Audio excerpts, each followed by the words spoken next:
Good morning. Welcome back to Bobby the Brave Sometimes. Today we have chapters 11 and 12.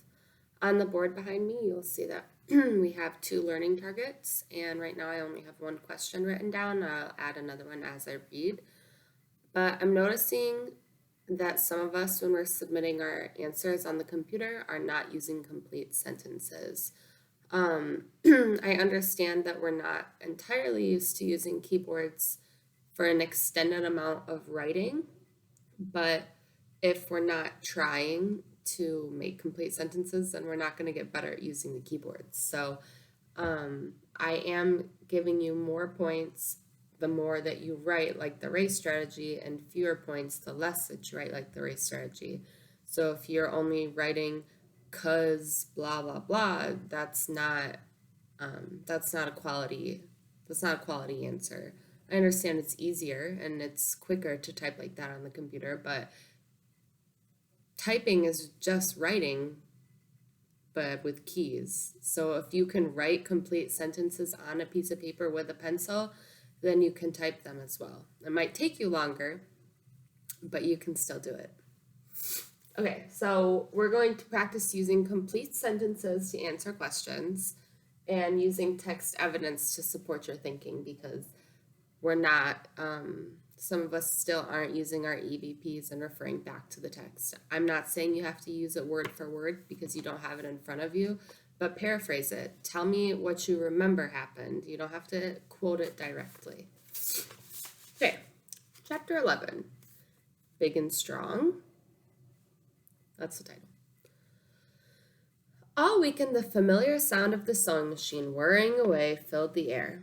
To Bobby, it seemed like his dad had been working on the Sandy costume forever. Yet whenever he'd ask about it, Mr. Ellis Chan would say, "Soon enough, son. You'll have to wait until it's done to get the full effect."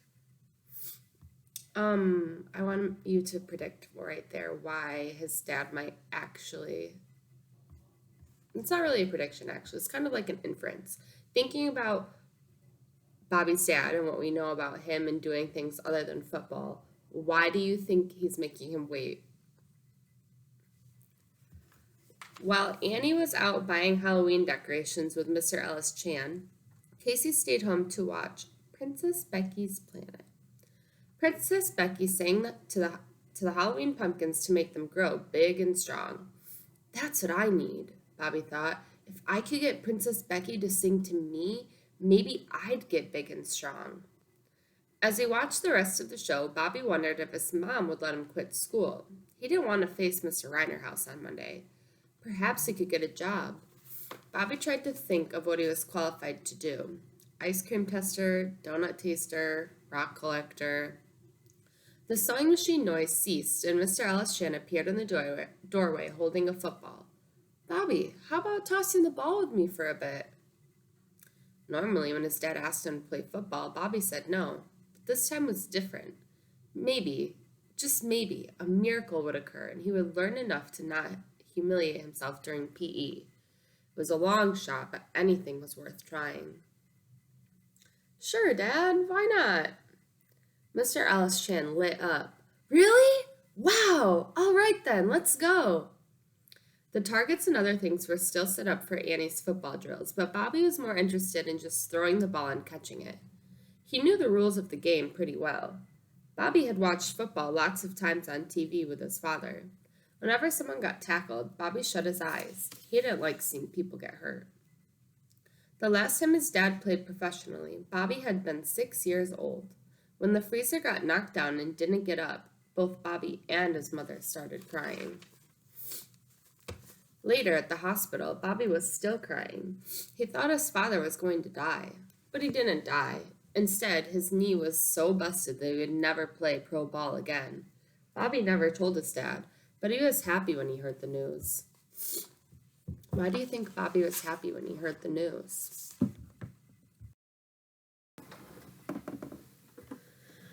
I wrote the question down. Why do you think Bobby was happy when he heard the news? And I wrote down an answer like what I have been getting from some people online. 'Cause his dad would be home. There is a lot of problems with this sentence here. A lot of problems. And I would like for you to take a second and look at my choices over here that are about to pop up and pick the answer that you think looks the most correct. It's definitely not this one.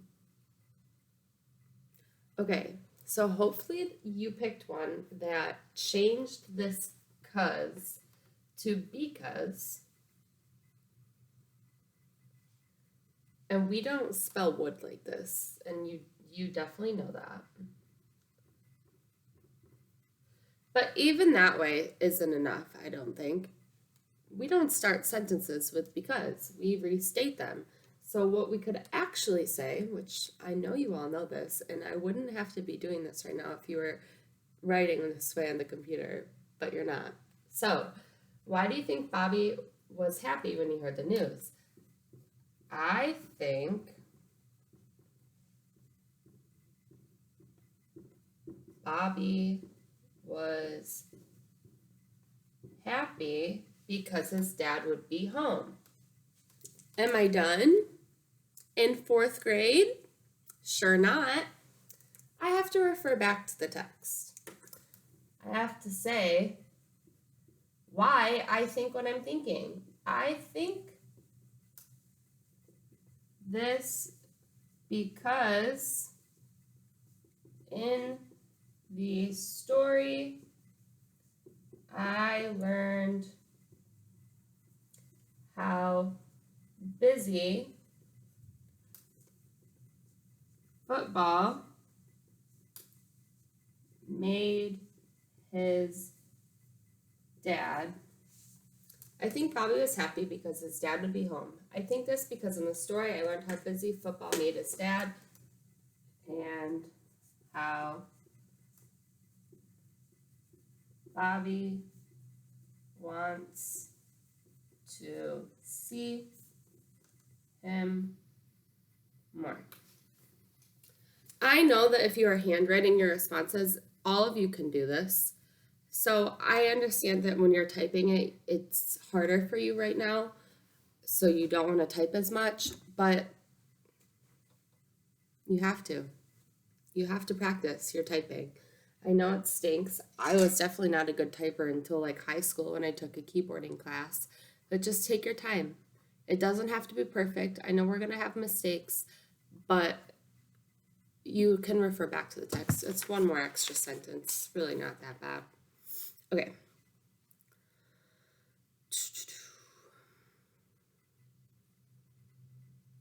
That meant he wouldn't get hurt anymore. Only these days, Annie was playing football, and now Bobby worried about her, even though she was tougher than most boys. Mr. Ellis Chan lined up 5 footballs on the ground in front of him. First, we'll practice catching. I'll throw these to you one after the other. You just catch the ball, then drop it, and catch the next one, okay? Bobby felt his body tense as he nodded. 5 footballs meant that he could mess up 5 times in a row. It might help if you open your eyes when I throw the ball to you, Mr. Ellis Chan suggested. Bobby did his best to keep his eyes open as his father threw. Still, he missed almost every time. Once he did catch the ball, but it hurt when the pointy part hit his chest. Why don't they make football softer? He wondered. They switched to throwing. Okay, hold the ball like this, his father said, showing Bobby what to do. Bobby tried to imitate his dad, but the ball was too big for his hands. Plus, it never went very far when he threw it, and it certainly didn't have that same spin the Freezer's or Annie's throws had. You just need more upper body strength, Mr. Ellis Chan was saying. Put more muscle into your throw, like this. Effortlessly, the football sailed across the sky. You'll get there, don't worry. But Bobby did worry. He had to get there by Monday. That night before bed, Mr. Ellis Chan came in to check on Mrs. Ellis Chan came to check in on her son. New poster? She asked. Bobby nodded. He had just put up his autographed Troy Eagle poster on his wall, the one of Troy doing an aerial over the Grand Canyon. What shall we talk about tonight, Bobby? His mother asked as she fluffed up his pillow and motioned for him to get into bed. As was their custom, they had a nightly talk about the universe, or rocks, or skateboarding. It was Bobby's job to decide, and he always picked interesting subjects. Predict what you think they're going to talk about. I'll show you how to write it down. What do you predict could happen next? I predict blank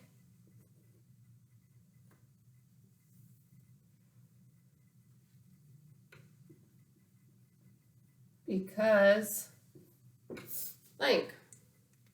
Make your prediction. Here's mine. I predict Bobby will want to talk about football because he is worried about PE class. Complete sentences. They're magical. Let's see what actually happens. Mom, he began, when do you think I'll start growing? He had been thinking about this a lot lately. Mrs. Ellis Chan took Bobby's hands in hers. Well, I can feel you growing right now, she exclaimed. Bobby took his hand back. No, really, Mom, I'm serious. His mother brushed the hair away from his eyes. Yes, I can tell you are, and that you're not a little kid anymore. Bobby nodded. He was happy his mother had noticed. Everyone gets their growth spurts at different times. You'll have yours soon enough. How tall are you compared to the other kids in your grade? Not the smallest, but nowhere near the tallest, he said. Do you ever think I'll be as big as Dad? His mother mused. That's unlikely because you're a combination of my side of the family and his. If you think about it, your father is way bigger than either of his parents were. As for his strength, you know how much your father works out. Bobby nodded. His dad was always lifting weights in the garage, and he ran a couple miles a day with Annie. Sometimes Bobby followed them on his bike. Annie's pretty tall, he pointed out. Yes, and Annie is in high school. By the time you're her age, you will be a lot taller, I promise. His mother reassured him. Any other questions, or are you stalling for time now? Bobby started to say something, but then stopped himself. All done, he said. I wonder what he was going to talk about. His mother kissed him on the forehead. Okay then, now lights out. It's time for bed. Getting plenty of sleep will help you grow. Good night, honey. Night, Mom. Bobby did have one more question, but it always got stuck in his throat. He wanted to know what "he's not like me" meant. That was chapter 11. There will be questions about this throughout the video and on the Google Forms. I'm going to read chapter 12 now. If you're watching me on YouTube and not on Edpuzzle from our Google Classroom page, please stop and go to our Google Classroom page. I was supposed to say that in the beginning of the video, but I forgot. Chapter 12. A Room Full of Fears. On Monday morning, Mrs. Carlson announced, Class, Mr. Reinerhaus has food poisoning and is out sick today, so PE is canceled. Bobby tried not to grin because that would be rude. Still, he felt a wave of relief wash over him. No PE, no football. But when he turned toward Chess, it looked like Chess had food poisoning too.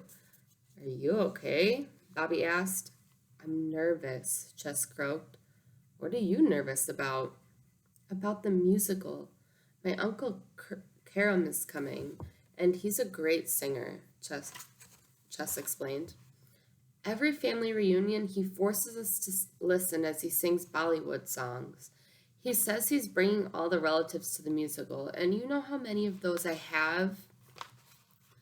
Well, I'm scared I'm going to forget my lines, St. James confessed. I had no idea Daddy Warbucks was such a blabbermouth. Boys, Mrs. Carlson said, is there something you'd like to share with the class? St. James pointed to Chess. He's scared. So is he, Chess cried, pointing back at St. James. Mrs. Carlson looked curious. What exactly scares the two of you? The musical, Chess said softly. Several students nodded in agreement. Well, Mrs. Carlson said, let's take a few minutes to talk about our fears. It's an excellent subject. Chess sat up straighter. So did St. James. What are the kinds of things that you find scary? I know that when I was your age, I was scared of the dark, and to this day, I still sleep with the nightlight on. Bobby was happy to hear that his teacher had a nightlight too. Wow, this is certainly a hot topic, Mrs. Carlson noted. I think we're going to need to spend more than a few minutes on this. Okay, here's what we're going to do. I'd like everyone to write down what scares you. You don't need to include your names. Then I'll write everyone's fears on the board and we can talk about them. If you don't want to write anything, you don't have to. Some students began writing immediately. Others stared off into the distance. A few chewed on their pencils or fingernails. Bobby disguised his handwriting by slanting the letters to the left. After about 10 minutes, Mrs. Carlson asked the class to fold their papers in half and pass them forward. After recess, we'll talk about this, she said. In the meantime, please take out your history books. Later, as the boys waited for their turns at the handball court, Jackson asked Bobby, "What are you afraid of?" Bobby just shrugged. "Things," he said. "What about you?" Jackson shrugged. "Same as you. Things." When the class returned from recess, the blackboard was filled with fears. Bobby was surprised to see so many. Mrs. Carlson had written, "I'm afraid of being chosen last in PE, going to the principal's office, my parents fighting, robbers, singing in the musical, dying, global warming, letting my dad down, being poor, clowns, eating lunch alone," and the list went on. I think it's great that you were able to identify your fears," Mrs. Carlson told the class. "These are all very real and very valid worries. So many times there are things that we're afraid of, but we don't talk about them, and that could actually make it seem worse. Some of these fears you can do something about. Others, you may just have to face. For example, I know that many of you are nervous about the musical. Singing and dancing in front of a lot of people can be frightening, but the more you practice, the easier it will be. I've also heard that if you imagine everyone in the audience is just wearing their underwear, they won't seem so scary." Bobby and the rest of the class howled with laughter.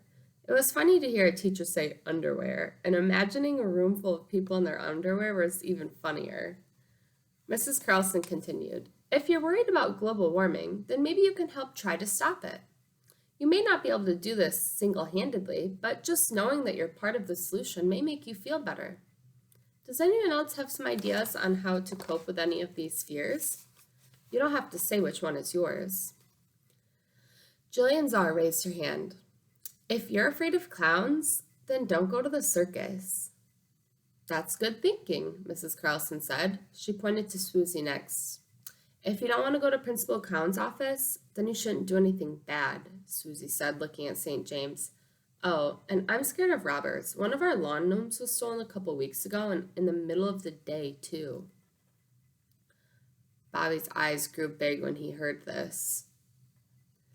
"You should carry a dart gun and a cage to capture small animals with sharp teeth," Jackson said. "Plus, always bring bait like pepperoni pizza." As the class discussed everyone's fears, Bobby waited for someone to come up with a solution to his. But nobody did. "And so remember," Mrs. Carlson said at last, "talk to someone about your worries. Don't let them grow inside of you. Find someone you trust and share how you feel. You'd be surprised at how just talking can make you feel better." Here's Bobby's note.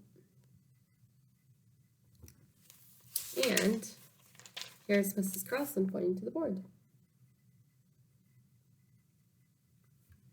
Okay, that was the end of chapter 12. We're about to be on chapter 13. If you are wondering how many chapters there are in this book, there are 19 chapters, and we're about to be on chapter 13. So we might finish this in the next week or so. There will be questions embedded into this video as you watched today, but there will also be some more glass. It's gonna break. There will be some more on our Google Classroom, so don't forget to also look and complete those. We've been getting a lot of responses on here for those, so thank you. But make sure we're practicing using complete sentences. Okay, love you, bye.